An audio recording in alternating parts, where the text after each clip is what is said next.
Welcome to another episode, everyone. Big Lurch from Hoover is legendary for many different reasons.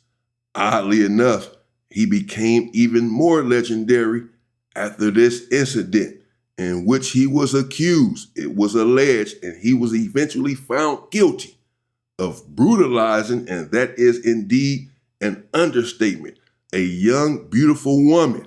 Not only that, word was that he was high on sherm at the time and that he consumed some of her body parts. Yes, cannibalism.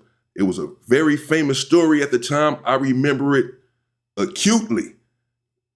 He's from Hoover, and everyone from Hoover found out what happened. They had witnesses to this situation. Now, sometimes people tell stories about gang members, legendary gang members from Los Angeles, California, and the stories are not accurate.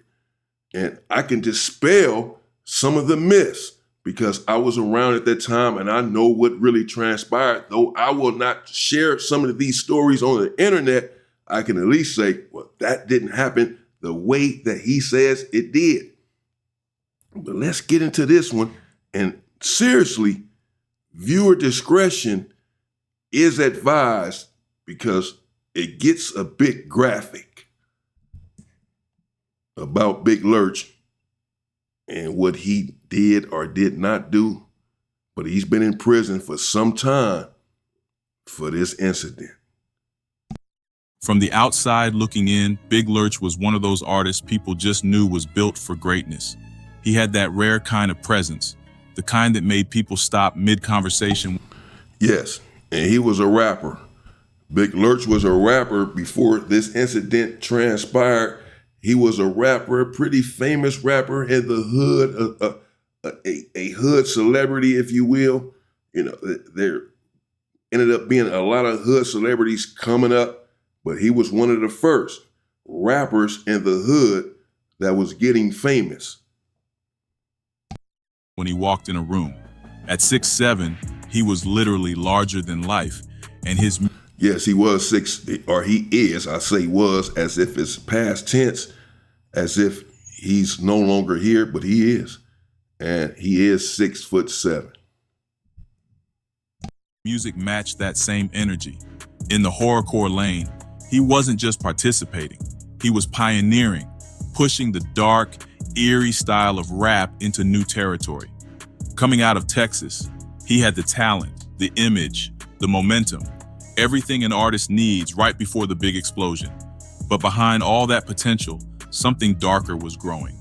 Right at the moment when the door to worldwide fame was cracking open for him, drugs crept in and started pulling everything apart. And the deeper he slid into that addiction, the more his life veered off the tracks. What happened next didn't just derail his career, it turned into one of the most violent, disturbing stories hip-hop has ever seen. A moment that left the whole industry shocked and left his legacy tangled in tragedy. This is the strange, haunting story of Big Lurch and how a spiral into PCP turned a rising rap star's life into a nightmare no one could have predicted. So the story of Big Lurch really starts long before the name ever hit a track. Back when he was still Antron Singleton, this kid from the Frazier Projects in East Dallas was already showing signs he was wired differently. While most 7-year-olds were outside chasing bikes and ball games, he was in his own world scribbling poetry, raw little pieces that started sounding more and more like the hip-hop exploding all around him. By the time he hit his teens, those poems had shifted into full-on rap verses. At 15, he was already stepping on stages as G-Spade, trying to carve a lane of his own. But people didn't just notice his rhymes, they noticed him. At 6'6", towering over everybody in the room, folks started calling him Big Lurch, just like the huge, ghostly butler from the Addams family. And honestly, once that name stuck, it became part of the whole aura he carried. In the late 90s, that aura started moving him into real momentum. His music came from where he came from, harsh realities, heavy drug scenes, the hustle, the danger. It was the kind of storytelling that made people lean in. Eventually, his sound caught the attention of a young, hungry producer named Rick Rock. That connection pulled Lurch out to Oakland, where a new chapter waited. By 1996, he wasn't just trying to blow up solo anymore. he helped form a group called Cosmic Slop Shop with Rick Rock and another member. The name came from the studio where they all first linked up, Slop Shop Recording Studios, but their energy was darker, more experimental, almost psychedelic in a street sense. Fans caught on quick. Their single Sinful made real noise, climbing onto the Billboard charts and putting the group firmly on the map. But that rise happened during a heavy moment in West Coast rap. Oakland and LA were drenched in conflict, drugs, and tension that you could feel in the streets and hear in the music. Cosmic Slop Shop's sound carried that tension, sharp, chaotic, emotional. And just like the city shaping them, the group couldn't hold itself together. By 1999, after a strong run and a solid 1998 album, The Family, everything fell apart. Even with the breakup, Big Lurch was still in the industry, still recognized as a real voice. But behind the music, there was pressure to make faster money, to keep up appearances, to feed habits that were growing bigger than him. And he wasn't the only artist feeling it. Hip-hop itself was shifting. Tupac and Biggie were gone. Suge Knight was locked up. Gangsta rap wasn't running the mainstream the way it once did. Right then, along came Eminem. Suge Knight. What is this, AI or something? This is Block Archives. Shout out to Block Archives. But the way he be pronouncing some things, I can tell he's not really from the city. That's for sure. But so far, everything is accurate. Big Lurch was indeed a rapper. He was on the come up. He got involved in that PCP. And it did not turn out well. Again, brace yourselves. With the Slim Shady LP. Wild, graphic, almost cinematic storytelling about violence, trauma, and nightmares come to life. That wave cracked open a subgenre called horrorcore, and by 2000, it was pushing into the spotlight. Lurch dove straight in, rapping about real serial killers like Jeffrey Dahmer and horror icons like Freddy and Jason. He was helping shape the very edge of that new sound. But even with all that momentum, new lanes opening, a unique voice, a rising reputation, superstardom kept slipping just out of reach. And then, everything changed. A terrible car accident set off a chain of events that would drag him into one of the darkest chapters hip-hop had ever seen. A spiral that ended not in fame, but in tragedy. In the year 2000, Big Lurch is leaving his own 24th birthday party, cruising home, probably thinking the night was ending on a high note. Then out of nowhere, boom, he gets slammed from behind by a drunk driver. That crash wasn't no little fender bender either. His body took real damage, the kind that leaves you laid up and fighting through a broken neck and all kinds of pain. Doctors threw prescriptions at him left and right, trying to calm the storm going on in his body. But none of it touched the pain the way PCP did. And that's where everything started slipping sideways. Sure, PCP dulled the hurt, but the trade-off. And as we know, some people get into accidents, car accidents, get shot or what have you. They are in immense pain and they end up taking some sort of sedative or a pill, Vicodin or what have you. And a lot of them ended up becoming addicted to these pills. He went a different route.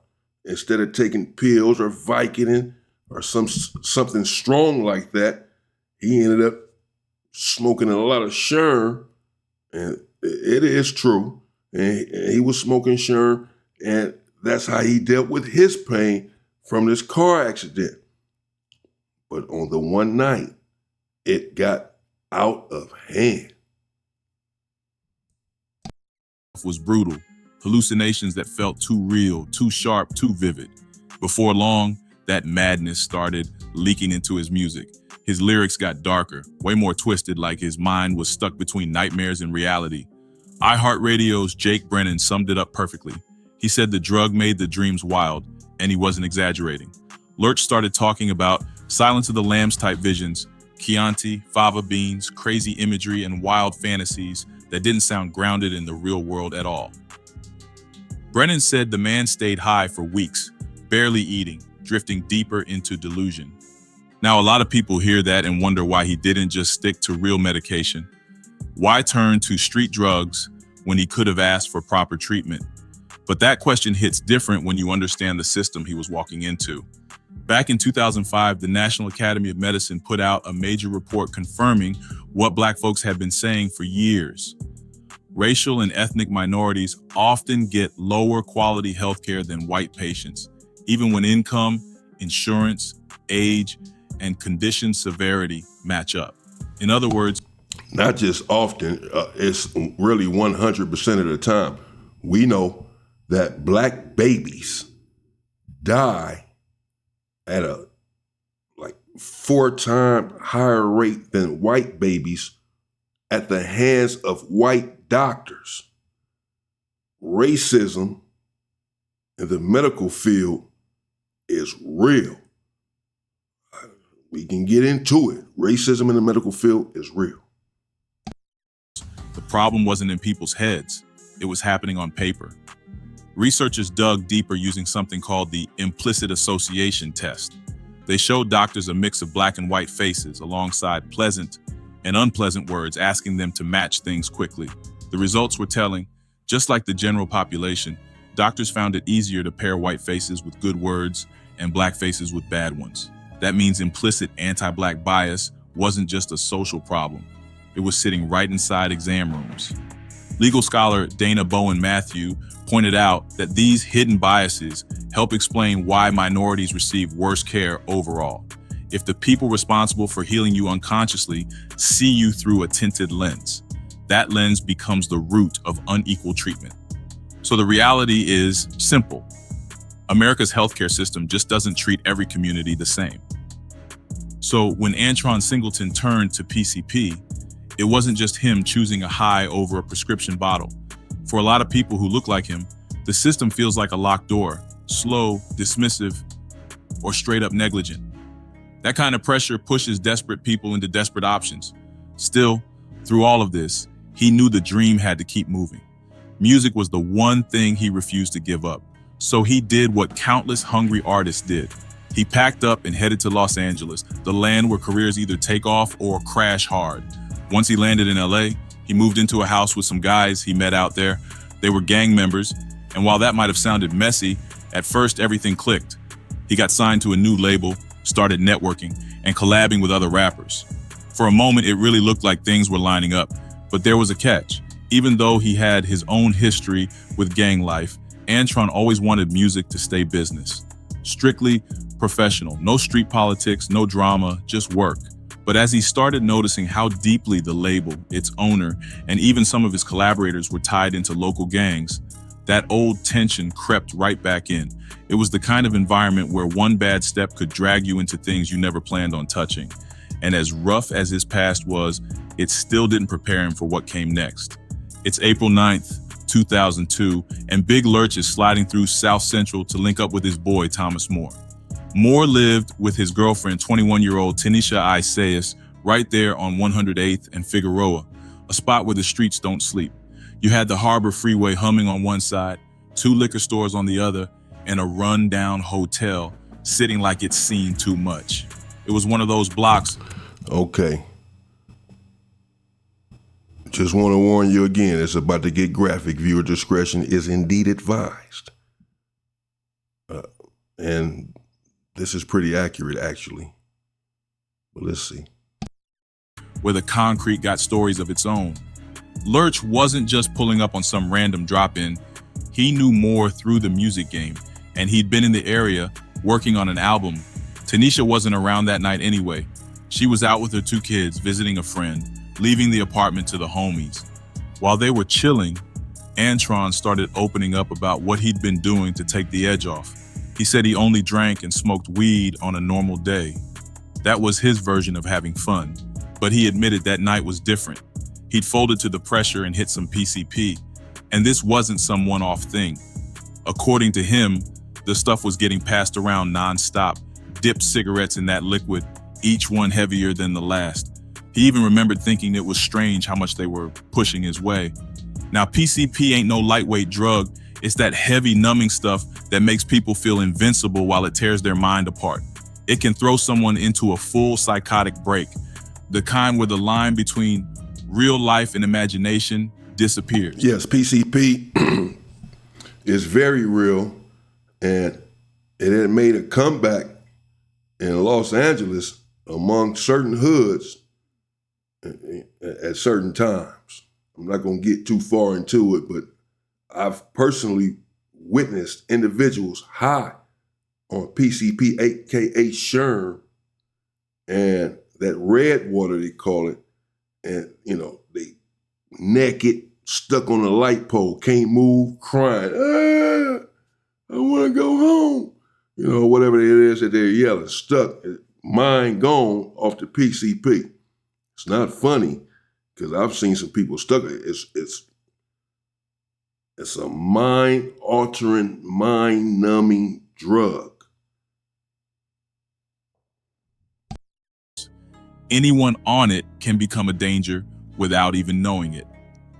Fast forward to the afternoon of April 10th, Lurch is dragging himself around his beat-up apartment, and the pain in his body is roaring back like it never left.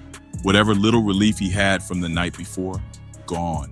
And when he realizes he's out of everything, that darkness in his mind kicks the door down. It's like every disappointment, every hurt he ever buried starts screaming at him all at once. Desperate and spinning, he jumps in his car and heads right back to Moore's apartment, chasing more PCP. And this is where his story falls apart. Lurch claims the last clear memory he has is that drive back. After that, nothing until he woke up in jail, facing a murder charge. But the people who were actually there that day, they remembered a whole lot more than he did. On that day, Derek Christopher pulled up to Moore's apartment just trying to buy a little weed. Derek was handicapped, so Big Lurch did him a solid and carried his wheelchair up the stairs. Once they got inside, Moore told Derek to stay put and keep an eye on two people, Tynisha and Big Lurch. Derek asked why, but Moore just brushed him off like the question didn't matter. While they waited, Derek and Lurch started chopping it up. Lurch even let him hear some of his music, but while they were talking, Derek caught a strong chemical smell creeping through the apartment, that PCP funk that hits the air like poison. Derek later testified that Lurch looked faded, slow, like he was drifting. But then he walked it back and said he wasn't actually sure Lurch looked high at all. He said he smelled the drug, but everything in the apartment still seemed normal. Then Tynisha went into the bathroom and something in the energy just shifted. Derek noticed the way Lurch looked at him, a look that told him something was off. He said he could read the little signs, and the vibe in the room suddenly turned wrong. That's when Lurch leaned in and said something that made Derek's stomach drop. He said he was about to get him some pussy. At that point, Derek knew he had to dip. A neighbor, Tina Hardaway, helped him downstairs. As he was making his way out, he heard someone upstairs yelling for someone to stop. He didn't look back, he just left. Meanwhile, inside the building, Hardaway had just come home. Right after walking in, she heard this loud bump coming from Moore's apartment. A little later, she saw Lurch step out of that same unit. He had pants on, no shirt, and gloves covered in something red.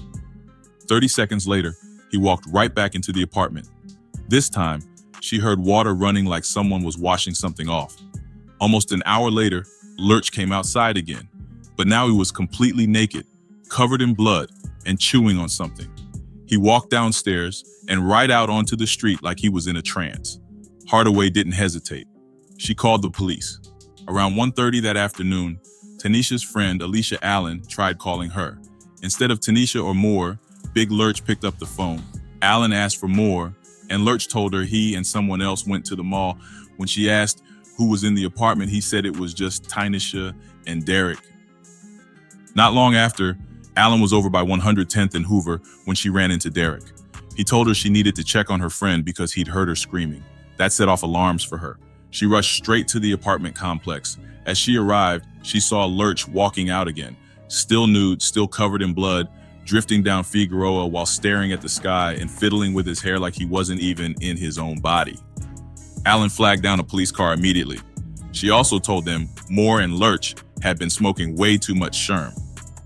Allen made her way inside Moore's apartment, and the first thing she noticed was the sound of the shower running. So the dude then ran up out of there. I mean, according to him, Lurch is extremely high off of PCP.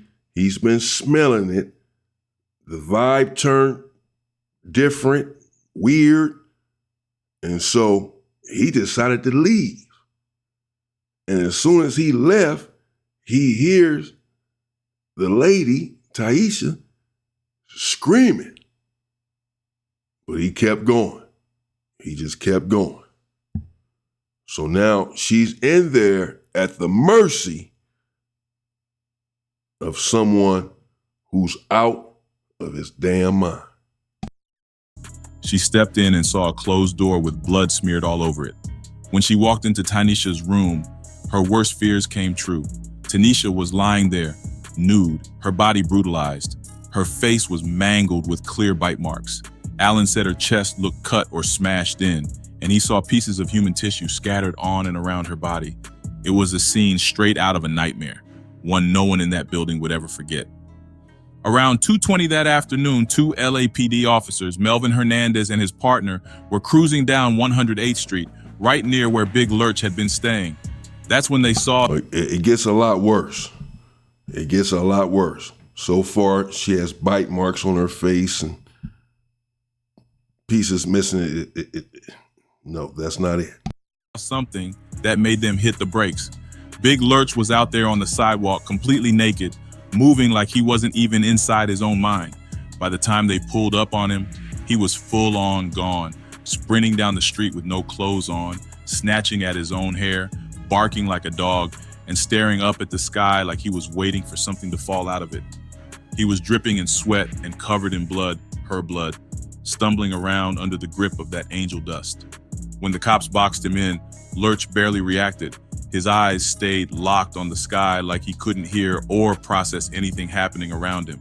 As the officers got closer, they saw the blood smeared across his body, the red soaked into his goatee, and even pieces of flesh stuck to his face. It was the kind of sight that freezes even veteran cops. They hopped out the car and gave him orders. Hands up, get on your knees, lie down, spread your arms. And even in that wild state, imagine that. It is like something out of a horror movie. Something you'll see in a movie. The cops pulling up to somebody like a monster or something. Face soaked in blood, goatee soaked in blood, and pieces of her flesh and lungs and all this coming out of his mouth. It gets worse. Followed every command without a fight. They cuffed him, sat him in the back of the patrol car, and headed toward the station. On the way there, before anyone asked him a single thing, he suddenly blurted out, asking if he had killed her. He said it more than once, panicked and confused, but he never said anything about killing the devil or any of the rumors that floated around later. Meanwhile, Detective Jankowski made his way into Moore's apartment. In the bedroom, he walked into a scene straight out of a horror movie. Tanisha's chest had been ripped open, and a human organ, plus part of another, was lying next to her. Her body was covered in deep cuts, tears, and bruises. Right underneath her, they found a knife with the blade snapped. The missing piece was located right beside her, confirming it broke during the attack. A trail of blood stretched from the bedroom to the bathroom, and inside things only got stranger. Blood-soaked clothes were stacked neatly by the tub, the shower was still running, and the blood trail continued out of the apartment. Later, a blood splatter expert from LAPD testified about what the pattern showed. In the bedroom, the stains indicated someone had been struck repeatedly with a blunt object. In the bathroom, there was blood mixed with water on the counter. Putting all of it together, the expert concluded that Tanisha was attacked in the bedroom with the door closed, and after the assault, the attacker moved her and headed into the bathroom, leaving that trail of blood behind. When the coroner finally examined Tanisha, the findings were devastating. Her face alone told a story of pure brutality. She had contusions everywhere, layers of abrasions, and deep cuts concentrated mostly on the right side, the side that clearly took the hardest hits. The trauma was so vicious that her facial bones were broken, and one of her teeth had been partially knocked out of place.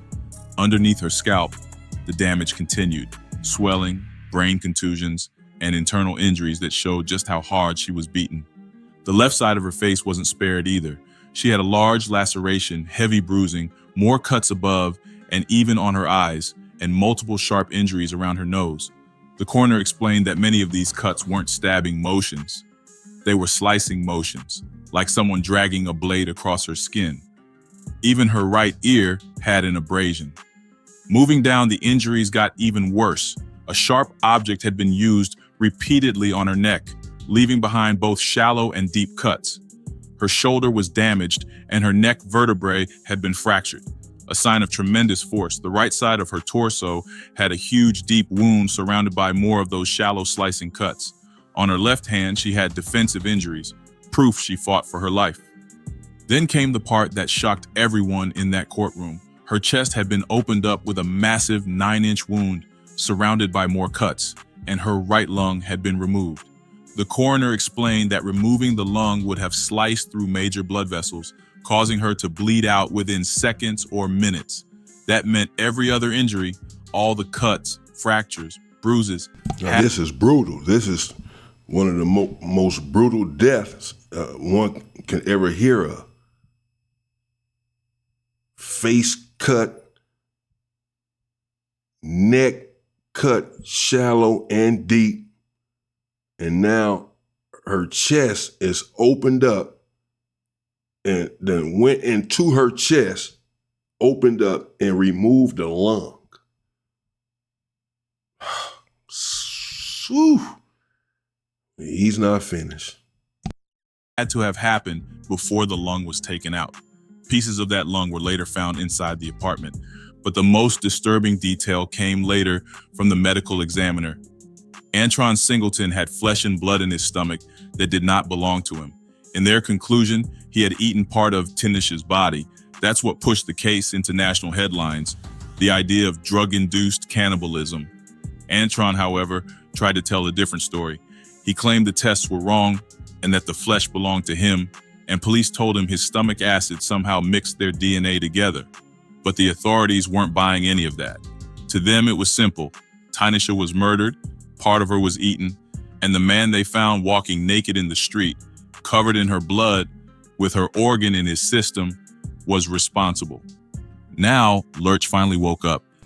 So somehow they went to us, they pumped his stomach and found at least part of her organ, which I suppose is her lung, that was missing from her body, in his system. And again, had blood on his mouth, blood on his goatee, blood on his face, blood on his body when the police put him over up the street from the incident. Witnesses to the incident. Hell, he didn't even deny the incident. Yeah, I mean, for lack of a better word, obviously it's more than an incident. It's some graphic, brutal shit that happened. And as I said, at the time that it happened, it was a monumental story. After being in a PCP-induced coma for 2 weeks. And when he came to, he had to face the truth that he wasn't just being accused of murder. They were calling him a cannibal too. He had no memory of anything. 2 whole weeks of his life were just gone. He also realized he already had legal representation. His lawyer was Milton Grimes, the same man who represented Rodney King and owned the record label Antron had just signed to. That was a heavy realization in itself. Doctors were giving him haloperidol, a strong antipsychotic used to calm violent psychosis and restrain people chemically, especially in cases involving PCP. It can sedate someone, slow their thinking, mess with their coordination, and keep them from interacting normally with the world around them. His lawyer pushed a strategy early: make everything look as extreme as possible so the court would send him to a psychiatric hospital instead of prison. Haloperidol is one of those old-school, heavy-hitting drugs used for acute psychosis or to chemically restrain someone when staff need to control their behavior. And chemical restraint has a very specific meaning. The Joint Commission, the same organization that sets safety standards for over 22,000 hospitals, defines it as using medication strictly to restrict someone's movement, behavior, or ability to interact with their surroundings, not as part of regular treatment. And in Antron's case, that's exactly what they were doing, keeping him sedated, controlled, and manageable, while the legal storm around him kept growing. Now, when it came time for the defense to step up, the whole courtroom could feel the tension shift. Big Lurch, Antron Singleton, had already tried to plead not guilty by reason of insanity. He swore he was so deep in that PCP fog, he had no clue what he was doing. But the court wasn't buying it. They ordered a psych evaluation, and even with all that heavy drug use, Doctors still declared him mentally sound. Antron kept saying the same thing. He remembered nothing from that night. Nothing. And he tried to point the investigators in a different direction too. Said there were pit bull puppies in the house and maybe they should check Tanisha's bite marks because maybe a dog did it. When trial day came around, he tried the insanity defense again. But California don't play that game when it's voluntary drug use. The only exception is a documented mental illness. And here's the twist. Antron did have one. Dude had been hospitalized twice for bipolar disorder. But he claimed his own lawyer, Milton Grimes, wouldn't even bring that up. Then the prosecution made a cold move. They brought Antron's own rap lyrics into the courtroom and played them in front of the jury. They pulled lines straight from his song, I Did It To You, listing off horror villains and serial killers like he was reading from a roster of nightmares. When Grimes finally got his turn, he painted this picture of a man completely destroyed by a 5-day PCP binge.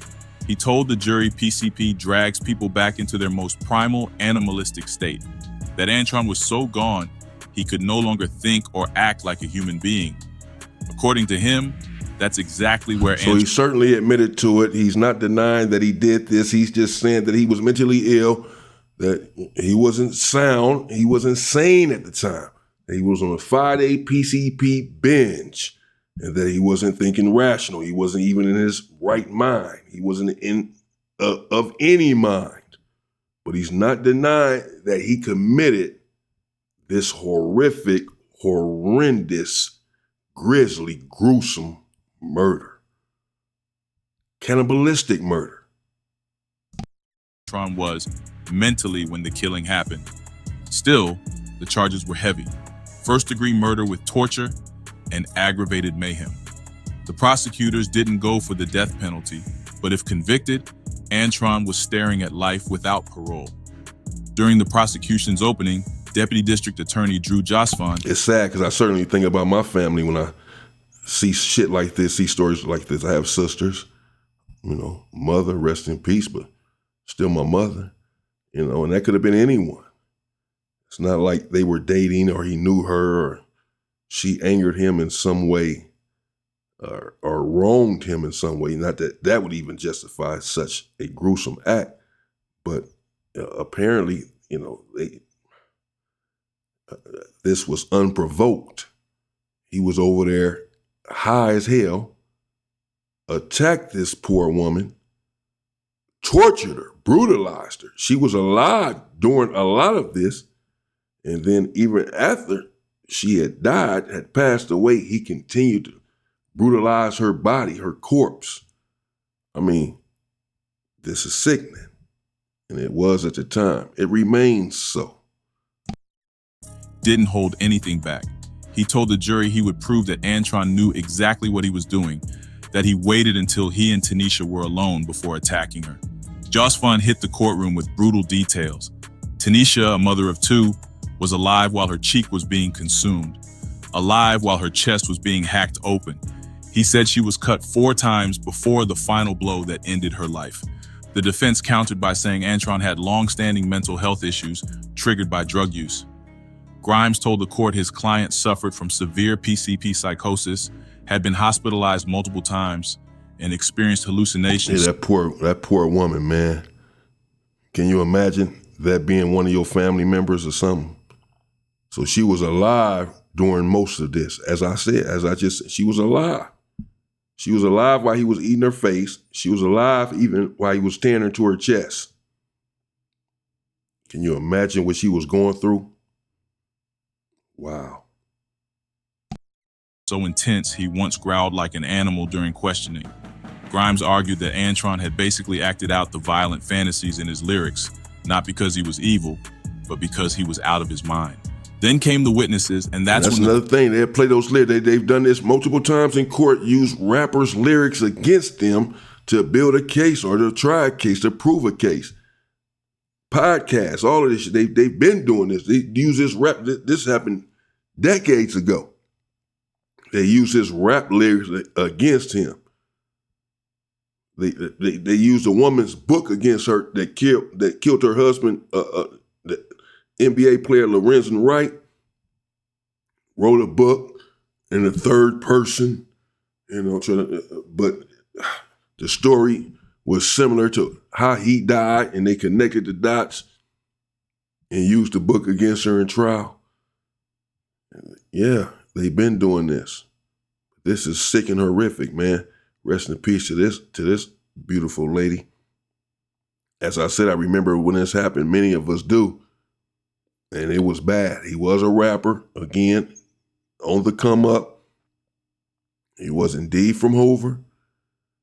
And, he got into that car accident, got a hold of that sherm, and it was all bad. I'm not saying that, I'm not justifying it at all. This shit is sickening.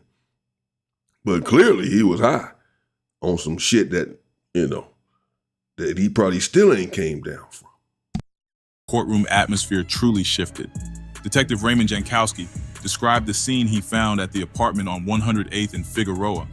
He told the jury Tanisha's chest was ripped open, a broken knife blade lay by her shoulder, and parts of her right lung looked chewed.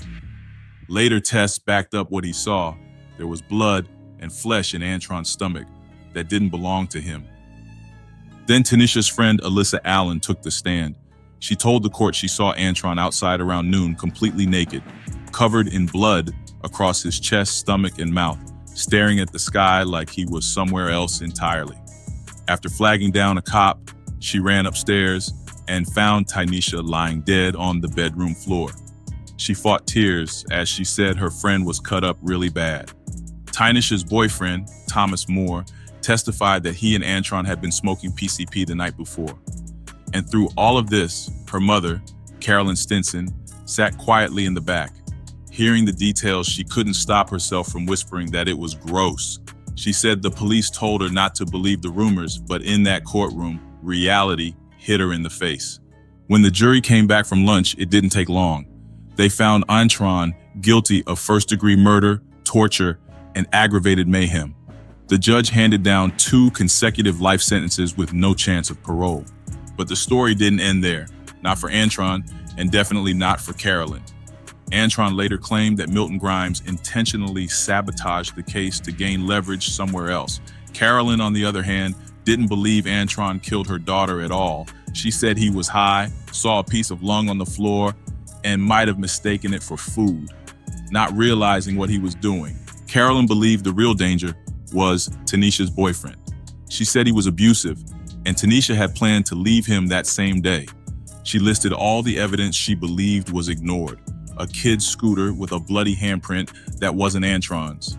A neck injury on Tanisha that looked like... So the man admitted this already, but she apparently hates the baby father so much that even though he has admitted to, brutalizing her daughter, she doesn't want to believe it. She's pointing a finger at the baby father saying, no, he didn't. Antoine didn't do it. Big Lurch didn't do it. He did it. Lady, the man said he did it. He pleading insanity and all of this.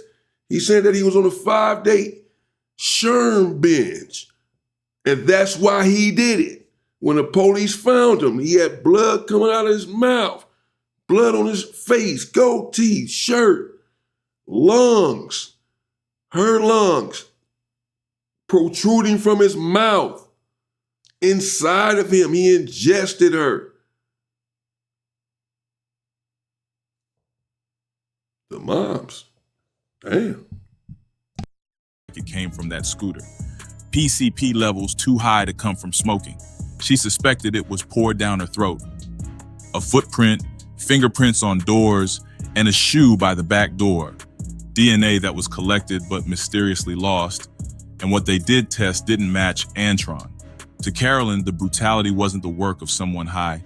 It was the work of someone full of rage. She said no one listened, no one looked deeper, and her daughter's story was never fully told. Her final point cut through everything.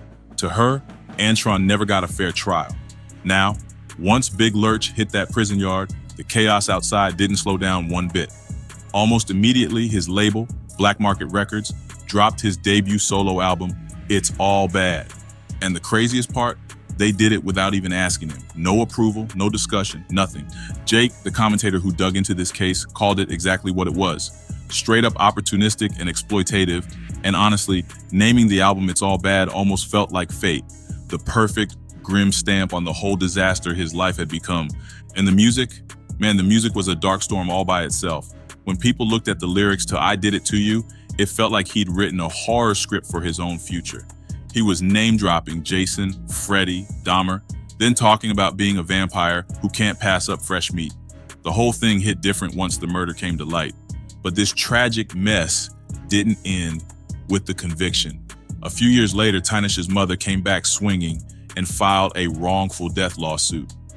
And she didn't just come after Singleton, she pulled everybody into that courtroom. His bodyguard, stress-free records, death row records, and even Tanisha's boyfriend. It was set up like one of those big RICO-style cases, trying to show everybody was part of the same dangerous machine. The lawsuit claimed something wild, that the record companies actually supplied Singleton with drugs to push him deeper into violent behavior, thinking it would make him more marketable as a gangster rapper. They painted this picture of labels wanting their artists to live the violence they rapped about because that meant more sales. They even connected the gruesome details of the murder, the organs removed and eaten, to his role as an artist under those labels, saying it all happened while he was basically on the job. Then Suge Knight jumped in and he wasn't quiet about it. He told Billboard his label had zero ties to Singleton and that dragging the Row into this was not just lies. He called it close to criminal. Suge made it clear he wasn't paying for anything that didn't involve him. Suge Knight. So the mother maybe eventually came around because she sued wrongful death lawsuit and named everyone, saying that they pushed him to use drugs to make him violent, to make him a more credible gangster rapper. It's believable. The lawsuit itself, the ending is still a mystery. Being a civil case, any settlement would have been tucked away behind closed doors, so nobody really knows how it wrapped up. But the twist didn't stop there. By 2013, there was a real movement trying to free Big Lurch. And this wasn't some internet joke. People were donating money, buying free Big Lurch shirts, even sending him letters and gifts in prison. His supporters had one major argument. DNA found at the crime scene didn't match Big Lurch or the victim. They admitted he ate parts of her. They didn't deny that. But they were convinced someone else committed the murder and that he got caught up in the aftermath. That's where that dark little saying came from. Hip-hop ain't dead, he's in prison. This whole angle was laid out in the documentary Rhyme and Punishment, which focused on rappers tangled up with PCP and the justice system. No matter where someone stands, Big Lurch's story stands as one of the darkest chapters in hip-hop history. Fast forward to 2016, when Big Lurch sat down for a Vlad TV interview and started dropping new claims. He said his own attorney, Milton Grimes, owned the record label and that they'd been beefing long before the murder. According to him, the tension was tied to gang politics, Grimes being affiliated with the Crips, while Lurch had blood ties. He also claimed Grimes told him to exaggerate the murder details so the insanity defense would look stronger. But once the trial wrapped up, Lurch said Grimes disappeared and never picked up his calls again. In that same interview— I don't know what the hell this dude talking about blood ties and all that. I'm gonna have to check out that DJ Vlad interview. I didn't know that he did one, and see what Big Lurch has to say for himself years later. He doubled down on the idea that he was set up. He pointed out that when police found him naked and covered in blood outside the apartment, his money and vehicle were gone, and no one ever explained that. Today, according to the California Department of Corrections and Rehabilitation, Big Lurch is sitting in Salinas Valley State Prison. He's still pushing for a retrial, still leaning on the insanity angle, still hoping a judge somewhere will reconsider the case. The night outside cook. Wow. Okay. Pretty accurate there, man. I mean, Big Lurch, he is trying to come home. I paroled from Salinas Valley myself, as many of you know, 2009. He is there in Salinas Valley State Prison. I don't know. Maybe the mother of the victim is on to something. She believed from day one that Big Lurch was not guilty. His supporters believe this, as you just heard, that he is not guilty. He is guilty of eating her or eating parts of her, but not murdering her, is what the argument is. That he was high on Sherm, and that when she was murdered and already dead, then he participated and ate parts of her body because he was high.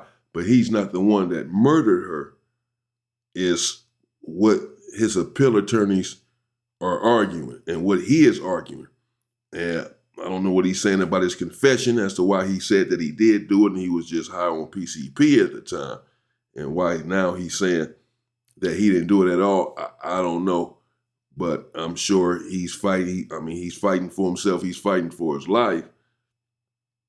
But people believe, and as you can see, the mother of the victim believed from the beginning that it was not Big Lurch, that he participated, he ate parts of the body, but he did not kill her daughter. That the father did, the baby father did. This is what the mother believed, and this is what the supporters are saying. I don't know if the supporters are saying that the baby father is the culprit for the murder, but certainly that Big Lurch is not. Let me know what y'all think in the comments, man. Did Big Lurch do this? Is he guilty? Is he not? Is he coming home? If he is guilty, should he be coming home anyway? At this juncture, it's been some decades, as I've said. This happened in 94 or something like that, I believe. 30 years ago. But it was gruesome. And when it happened, it was as I said, it was a big situation and it was a big story, man. You know, crazy. And you have to stay off of drugs for this sort of reason. I'm not saying that drugs is what did it, is what fueled him. That's what he said, though. And that's what others have said and others believe. You know, that PCP, yeah, it'll drive you to do certain things that you don't even remember until days later. And you done ruined your damn life. But I'm not going to say that that was the sole purpose for this, because I know many people who use PCP and they ain't chewed up a woman's lung. They haven't opened up her heart, took her lung out and chewed it up. Ah, man, rest in peace to that woman. Whew. Stay safe and stay free, people.